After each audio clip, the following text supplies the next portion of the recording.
വചനവീഥിയിലൂടെ father ജെ.ബി. Puthur.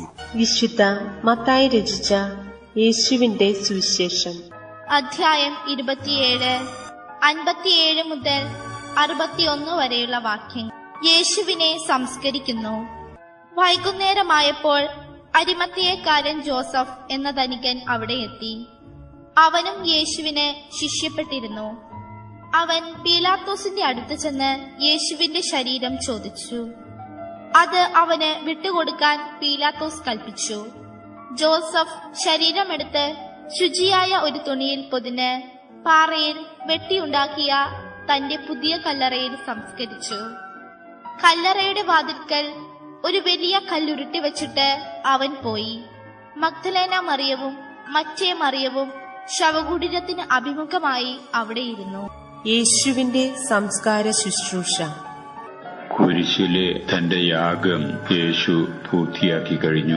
സമയം വൈകുന്നേരമായപ്പോൾ അവിടേക്ക് ധനികനും പ്രമാണിയുമായിട്ടുള്ള ഒരു ആൾ കടന്നുവരുന്നു. അദ്ദേഹത്തെ അരിമത്തിയക്കാരൻ ജോസഫ് എന്ന പേരിലാണ് പരക്കെ അറിയപ്പെടുന്നത്. ഉള്ളിൽ യേശുവിനെ വളരെ ആദരവോടുകൂടെ കരുതിയിരുന്നതും യേശുവിനെ ഹൃദയത്തിൽ പൂജിച്ചിരുന്നതുമായിട്ടുള്ള ഒരു വ്യക്തിയായിരുന്നു ജോസഫ്.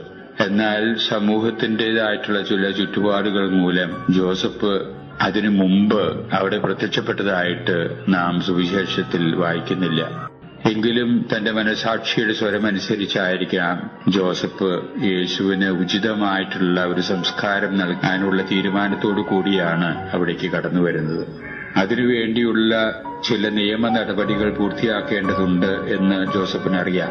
അവ പൂർത്തിയാക്കുന്നതിനു വേണ്ടി ദേശാധിപതിയായിട്ടുള്ള പന്തിയോസ് പീലാത്തോസിന്റെ പക്കൽ ജോസഫ് ചൊല്ലുന്നു. ജോസഫ് തന്റെ ആഗ്രഹം അറിയിക്കുന്നു. യേശുവിന്റെ മൃതശരീരം തനിക്ക് വിട്ടുതരണം. ഉചിതമായിട്ടുള്ളൊരു സംസ്കാരം യേശുവിന് നൽകാൻ ഞാൻ ആഗ്രഹിക്കുന്നു. മുറ പോലെയുള്ള നടപടിക്രമങ്ങളൊക്കെ പീലാത്തോസ് പൂർത്തിയാക്കാൻ വേണ്ട ഏർപ്പാടുകൾ ചെയ്തുകൊണ്ട് യേശുവിന്റെ മൃതശരീരം അരിമത്തിയക്കാരൻ ജോസഫിന് വിട്ടുകൊടുക്കാൻ നിർദ്ദേശിക്കുന്നു.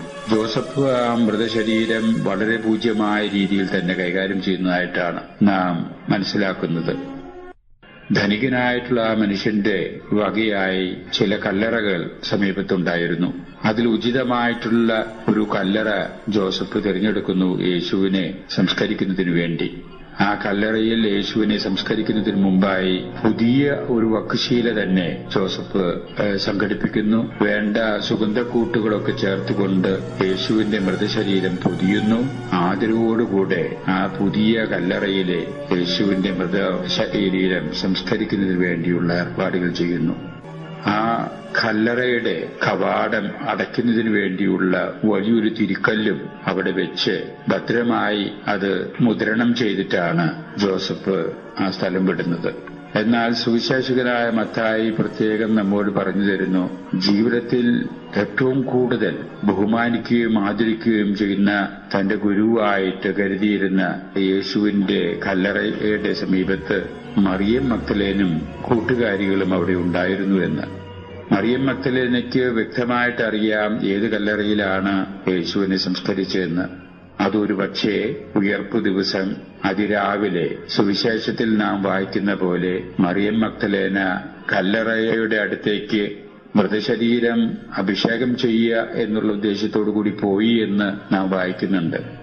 കാരണം വ്യക്തമായിട്ട് അറിയാവുന്ന ചുരുക്കം ചില വ്യക്തികളിൽ ഒരാളാണ് മറിയം മഗ്ദലേന എന്ന് ഇന്നത്തെ സുവിശേഷത്തിൽ നിന്ന് തന്നെ അത് സുവ്യക്തമാണ്. യേശു കല്ലറയിൽ സംസ്കരിക്കപ്പെട്ടിരിക്കുകയാണ്. മറിയം മഗ്ദലേനയും കൂട്ടുകാരികളും സമീപത്തുണ്ട്. അവർ യേശുവിനോടുള്ള സ്നേഹം ഉള്ളിൽ ഒതുക്കി ആ സ്നേഹം ആ മൃതശരീരത്തിന് അകമ്പടി എന്ന രീതിയിൽ പ്രകടിപ്പിച്ചുകൊണ്ട് സ്വന്തം സാന്നിധ്യം കൊണ്ട് അത് പ്രകടിപ്പിക്കാനിടവരുന്ന രംഗമാണ് നാം ഇന്നത്തെ സുവിശേഷത്തിൽ കാണാൻ സാധിക്കുന്നത്.